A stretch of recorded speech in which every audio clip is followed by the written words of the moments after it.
Bonjour et bienvenue, je suis Sandra Lacombe. Aujourd'hui, on parle de persévérance, de résolution et de volonté.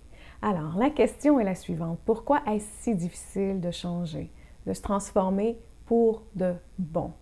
On veut maigrir, on veut devenir en forme, on veut cesser de souffrir, on veut laisser aller nos histoires personnelles, on veut avoir une famille heureuse, on veut beaucoup de choses. Et malgré notre désir véritable de changer, ça ne prend que quelques mois, quelques semaines, peut-être même quelques jours pour cesser de démontrer l'enthousiasme avec lequel on avait démarré nos projets. Et la raison principale pour laquelle on perd cette fameuse volonté est la suivante. On veut changer, mais on ne veut pas ressentir les difficultés du changement. On ne veut pas marcher sur le chemin du changement. Donc, on veut maigrir, mais on ne veut pas se priver. On veut un corps sculpté, mais on ne veut pas faire l'effort de changer nos habitudes de vie. On pense qu'on veut laisser aller nos histoires personnelles, mais la vérité, c'est qu'on ne veut pas se détacher du désir de corriger la situation. On veut une famille heureuse, mais on envoie le projecteur sur la famille plutôt que sur soi. Donc, en gros, on se concentre sur le problème. On veut que le problème s'efface et on va pousser sur l'énergie, la motivation pour y arriver. Qu'est-ce que ça veut dire? Ça veut dire qu'on tente de gérer le problème en superficie. On va prendre un exemple pour être plus précis. Supposons que vous voulez maigrir. Alors, qu'allez-vous faire? Bien, premièrement, vous allez trouver un nouveau régime alimentaire, ça va de soi, ou un système pour commencer à faire des exercices, ou un nutritionniste, voilà. Donc, une fois que vous avez déterminé ce que vous allez faire, vous allez vous motiver pour avancer dans la direction de votre désir. Est-ce que j'ai raison? Donc, chaque jour, vous allez pousser sur la motivation pour obtenir ce que vous voulez.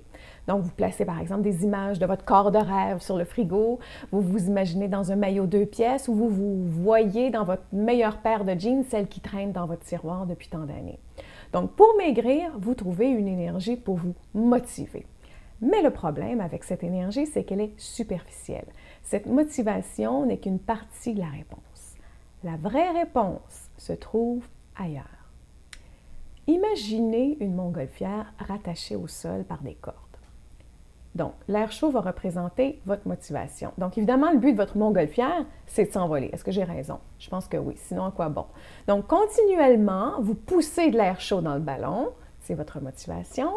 Et avec le temps, qu'est-ce qui va arriver? Bien, la montgolfière va se soulever du sol, mais elle ne va nulle part. Elle lève de quelques pieds, de quelques mètres, tout au plus, mais encore. Donc, vous pouvez continuer de souffler de l'air chaud autant que vous voulez, elle ne va jamais se soulever davantage. Pourquoi? Parce qu'elle est rattachée au sol. Donc, avec le temps, qu'est-ce qui va se produire? Vous allez vous épuiser, vous décourager, puis, éventuellement, vous allez capituler. Donc, le réel problème, ce sont les cordes qui la retiennent au sol. Alors, si on en revient au régime amaigrissant, vous êtes poussé par votre motivation de maigrir. Mais le problème, c'est que vous n'avez jamais regardé vos chaînes ou vos cordes qui vous maintiennent perpétuellement dans le problème. Donc, le jour où vous n'avez plus du tout de motivation, vous arrêtez de vouloir changer et vous retournez où? Dans votre prison avec vos chaînes, dans vos anciennes habitudes. Je vous dis, oui, la motivation ou la volonté est un élément essentiel au changement, mais elle est futile si vous oubliez d'aller voir ce qui vous enchaîne. Et vos chaînes, quelles sont-elles? Quelles sont-elles? On va donner des exemples. Les messages sur l'alimentation que vous avez entendus petit. « Oh, t'as de la peine? Attends, maman va te faire un gâteau. » Alors, chaque fois que vous avez des émotions, que vous êtes mal à l'aise avec vos émotions, qu'est-ce que vous faites? Vous cherchez à les calmer de quelle façon? Avec la nourriture aujourd'hui. Une autre façon, comment est traitée la nourriture dans votre famille? Est-ce que le bonheur est relié à une espèce de décadence, de nourriture? Est-ce que chaque réunion familiale est soulignée avec un trop-plein de nourriture malsaine? Et aujourd'hui, vous associez nourriture, excès de nourriture avec plaisir et bonheur. Voilà. Faites attention. Parfois, on ne le voit pas. Parfois, c'est aveugle. On est aveugle à ça. Il faut faire attention.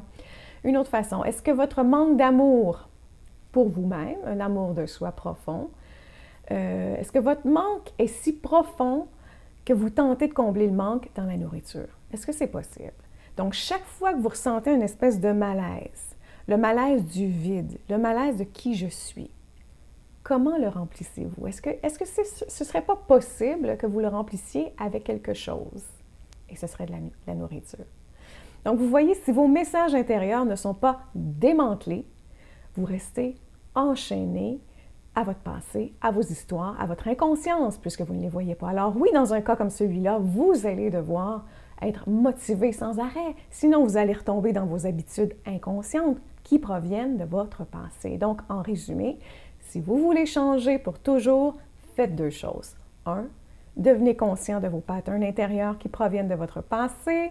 Trouvez une façon de les déconstruire en apprenant sur vous-même, sur vos histoires familiales.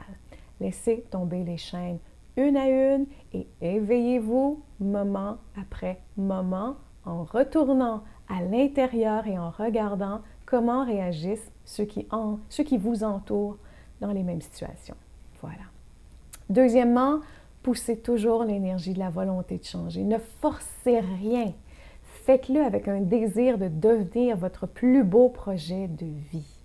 Vous devez vous aimer suffisamment pour penser à vous avant tout. Voilà.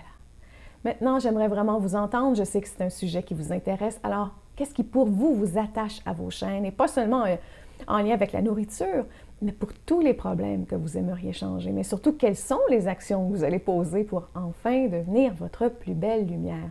Laissez un commentaire ci-dessous et laissez-moi savoir. Donc, comme toujours, c'est sur mon site que je réponds à vos questions. Alors, rendez-vous sur mon site et laissez un commentaire sous la vidéo. Une fois là aussi, assurez-vous de devenir un membre de la communauté en vous inscrivant à mon infolettre. Vous obtiendrez le e-book gratuit « Comment ne plus passer à côté de sa vie et trouver sa vraie nature » et vous aurez accès à toutes les infos que je ne partage nulle part ailleurs. N'oubliez jamais, offrez-vous chaque jour le cadeau de votre bien-être parce que tout le reste suivra. Merci infiniment d'avoir écouté cet épisode et on se revoit la prochaine fois sur mon site.